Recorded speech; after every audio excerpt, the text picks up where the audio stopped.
바이블 GPS 제55일입니다. 성경을 읽는 바른 자세. 예수님은 왜 당신의 가르침을 좋은 가르침이라 하지 않으시고 좋은 소식 혹은 기쁜 소식, 곧 복음을 전하러 오셨다라고 하셨을까요? 복음, 기쁜 소식 혹은 좋은 소식에 대해 이사야는 이렇게 기록합니다. 이사야 52장 7절. 아름다워라, 기쁜 소식을 가지고 산을 넘어오는 사람이여. 아름다워라, 평화를 선포하고 좋은 소식을 가져오고 구원을 선포하는 사람이여. 아름다워라, 시온에 내 하나님은 왕이시다 라고 전하는 사람의 발이여. 이 말씀의 배경은 이렇습니다. 저 멀리서 누군가 기쁜 소식을 전하기 위해 달려오고 있는데 그 소식은 이제 바벨론이 멸망하고 하나님께서 포로되었던 유대인들을 고향 땅 예루살렘으로 돌려보내신다는 소식입니다. 바벨론이 망했다. 유다 백성이 돌아온다. 메시아가 이스라엘을 다스릴 왕이 돌아온다. 이 소식이 폐허가 된 예루살렘에서 근근히 살아가던 유다 백성들에게 얼마나 기쁜 소식이었을까요? 이사야가 말한 이 기쁜 소식, 즉 복음이라는 단어를 신약에서는 헬라어로 유앙겔리온이라 불렀습니다. 예수님과 사도들이 전한 것은 하나님 나라에 대한 기쁜 소식이었습니다. Good advice 혹은 good teaching이 아니라 good news입니다. 전쟁에 나간 왕이 적군을 무찌르고 승리했을 때도 이 기쁜 소식을 전하기 위해 메신저가 달려왔습니다. 예수님이 죽음을 이기시고 다시 부활하셨을 때 마리아와 다른 여인들도 이 기쁜 소식을 제자들에게 전하기 위해 달려갔습니다. 1945년 8월 15일 일본 히로히토 천황이 연합군의 항복 발표를 했을 때 이것은 우리나라 온 국민에게 기쁜 소식이었습니다. 여전히 일본군이 상주해 있었지만 이 소식이 전해졌을 때 온 나라는 태극기를 휘날리며 자유를 선포했습니다. 감옥에서 많은 사람들이 풀려났고 핍박하던 일본군들은 도망가기에 바빴습니다. 그리고 이 소식을 듣지 못한 이들에게 이 기쁜 소식을 전하려는 발걸음들이 빨라졌습니다. 복음도 소식입니다. 처음 해방 소식을 들은 우리나라 사람들은 처음에는 너무 기뻐했지만 곧 자유대한민국으로 살아가기 위해 여러 법들과 교육과 행정과 질서가 필요했습니다. 하나님 나라의 복음도 마찬가지입니다. 하나님 나라가 왔다라는 기쁜 소식을 알았지만 곧 이 하나님 나라의 백성으로 어떻게 살아야 하는지를 배우고 또 교육받아야 합니다. 순서가 중요합니다. 먼저 자격이 주어졌고 그 자격대로 사는 것입니다. 믿음으로 의인이 되었기 때문에 의인으로 살아가는 것처럼 말입니다. 우리 힘으로는 의인이 될 수 없다는 것을 아시는 하나님은 그래서 하나님 나라의 복음을 기쁜 소식으로 듣게 하셨습니다.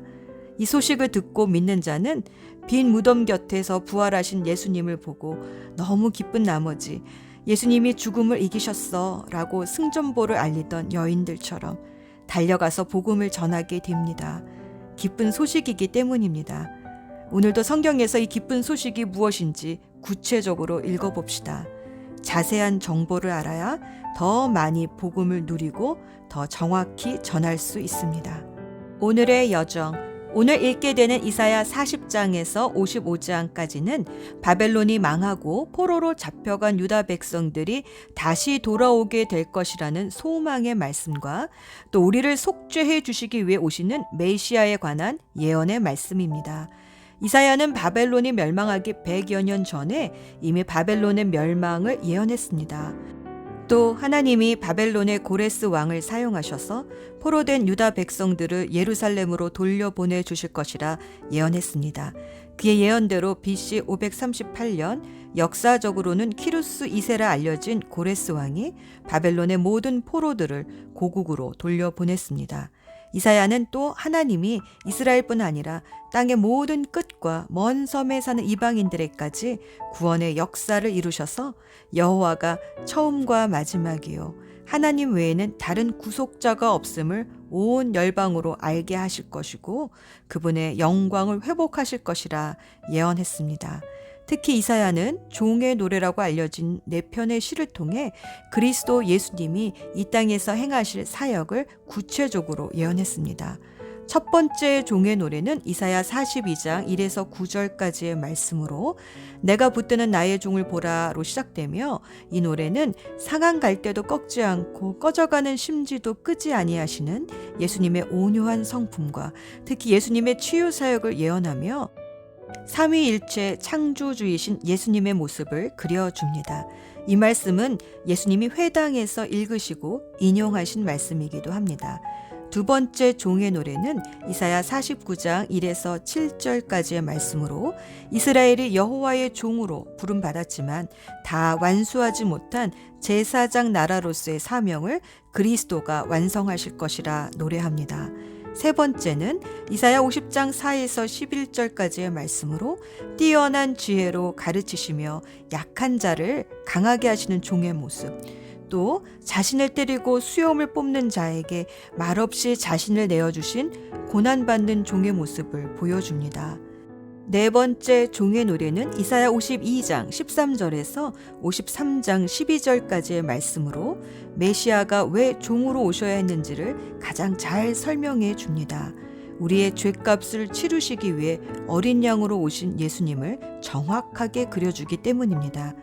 예수님이 오시기 700년 전 사람인 이사야는 이미 예수님을 만난 사람 같습니다. 구약의 복음서라 알려진 이사야서를 기대하는 마음으로 읽어봅시다. 예수 전망대. 특히 이사야 53장은 한 구절 한 구절이 예수 그리스도를 가리킵니다. 그래서 유대인들은 회당에서 안식일마다 성경을 읽을 때에 이사야 52장에서 54장은 잘 읽지 않는다고 합니다. 왜냐하면 유대인들이 생각하는 메시아상은 전쟁에서 승리하고 들어오는 왕의 모습인데, 특히 53장에서는 매맞고 고난당하며 도살장에 끌려가는 어린 양의 모습을 하고 있기 때문입니다.